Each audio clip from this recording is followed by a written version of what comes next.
নমস্কার বন্ধুরা, চাণক্য 2.0 আপনাদের আবার স্বাগত নিয়ে চলে এসেছি আবার একটা নতুন ভিডিও ইন্টারন্যাশনাল অ্যাফেয়ারের উপরে। গত 6 মাস আগে যে ইসরায়েল এবং গাজার যুদ্ধ শুরু হয়েছিল সেটাই নিয়ে মিশরের কায়রো শহরে মধ্যস্থতা হওয়ার কথা ছিল এবং সেখানে সেটা নিয়েই নেতানহু, বর্তমানে ইসরায়েলের যে প্রেসিডেন্ট নেতানহু, তিনি সরাসরি বলেছেন যে তারা কোনো রকম মধ্যস্থতা চান না, তারা যত শীঘ্রই হয় যুদ্ধটাকে শেষ করতে চান। এটা নিয়ে বিভিন্ন পত্রপত্রিকায় আর্টিকেল বেরিয়েছে।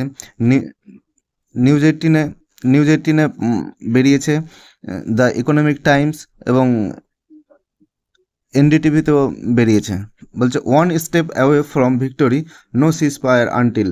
বলছে আর এক এক এক কদম দূরে আছে তারা জয় থেকে। বলছে সেম খবর তারা ছেড়েছে ট্রু স্টক। এখানে ট্রু স্টকের কথা বলেছে। ট্রু স্টক বলে মানে হচ্ছে যে মধ্যস্থতা করা, দুটো দলের মধ্যে বা দুটো দেশের মধ্যে মধ্যস্থতা করা, এবং দুটো দলের যে মধ্যস্থতা করার কথা কায়রোর ছিল এবং সেটা হচ্ছে না, বর্তমানে ক্যান্সেল হচ্ছে।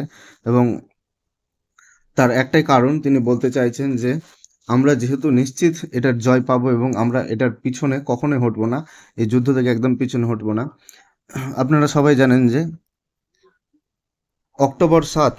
অক্টোবর গত মাসের 2023-এর অক্টোবর 7-এ হঠাৎ করে ইসরায়েল উপর হামাস মিলিট্যান্টরা আক্রমণ করে এবং তার 24 ঘন্টা পরে তারই উত্তরে ইসরায়েল অ্যাটাক শুরু করে হামাসের উপরে। এবং সেখান থেকেই এই যুদ্ধটা এখন পর্যন্ত 6 মাস পর্যন্ত গড়িয়ে গেছে এবং যুদ্ধ এখনও কোনো শেষের দিকে নেই। এদিকে আবার ইরান ইসরায়েলের উপরে অ্যাটাক করার জন্য অ্যাটাক শুরু করেছে এবং এটা নিয়েই মিডল ইস্টে একটা ভয়াবহ পরিস্থিতি শুরু হয়েছে। যে ট্রু স্টক হওয়ার কথা ছিল কিন্তু সেই ট্রু স্টক আর হবে না, ফলত মধ্যস্থতা হওয়ার আর কোনো চান্স এখানে দেখছি না। এবং নেতানহু খুব কড়া ভাষায় বলেছেন যে তারা কোনো রকম পিছনে হটতে চান না। এবং এখান থেকে বোঝা যাচ্ছে যে ইসরায়েল কতটা অ্যাগ্রেসিভ হয়ে আছে এই যুদ্ধটাকে নিয়ে। নেতানহু এটাও বলেছেন যে তারা ডিল করতে চান কিন্তু তারা কখনোই সারেন্ডার করতে চান না। ইসরায়েল ডিল করবে, ঠিক আছে, কি হতে পারে না হতে পারে যুদ্ধ নিয়ে, কিন্তু তারা কখনোই সারেন্ডার করবে না। ডিল এটা নিয়ে হচ্ছে যে ইসরায়েলি সেনাদের হামাসরা ধরে রেখেছেন, বন্ধ করে রেখেছেন, তাদের ছাড়ানোর জন্য এই কথা বলেছেন। বলছে তিনি বলতে চেয়েছেন যে তারা এই জন্যই যুদ্ধটাকে পিছনে নিতে চান না বা যুদ্ধটাকে শেষ করতে চান না, কারণ যে হোস্টেজ আছে, তারা যারা আটক করে রেখেছে মিলিট্যান্টরা, হামাস মিলিট্যান্টরা ইসরায়েলের সেনাদেরকে বা এদের যে লোকেদেরকে, এবং তারা সেটাকে ছাড়াতে চান।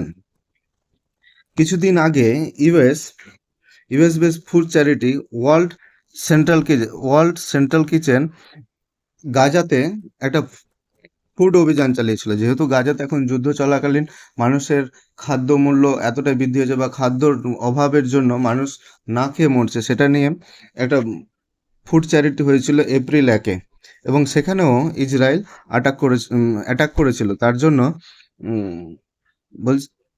জন্য ইউএস প্রেসিডেন্ট বাইডেন বলেছিল সিজ ফায়ার করার জন্য, এবং ইউএস প্রেসিডেন্টেরও কথা নেতানহু শুনেনি।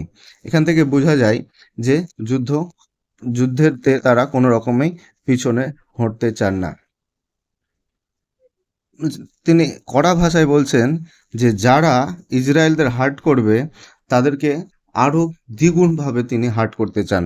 বলছে তাদের কোনো রকম বরাত দেবেন না, যারা ইসরায়েলেরকে আঘাত করবেন তারা ডবলভাবে সে আঘাত করবে।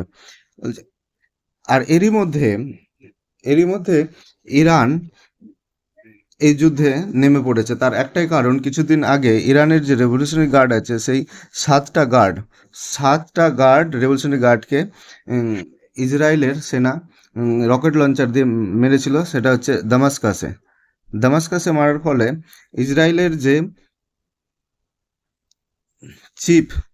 চিফ অফ আর্মি আছে হাসান নাসরুল্লাহ, হিজবুল্লাহর যে কমান্ডার, তিনি বলেছেন যে এটা তারা কোনো মতেই বরদাস্ত করবেন এবং এটার তারা বদলা নেবেন এবং এটা তাদের টার্নিং পয়েন্ট হতে পারে, এটাই তাদের যুদ্ধের টার্নিং পয়েন্ট হতে পারে। এবং তারা ফুল সাপোর্ট করছে গাজাকে, এবং তারা চাইছে যে এই যুদ্ধটা ইসরায়েল এবং ইরানের মধ্যে হোক।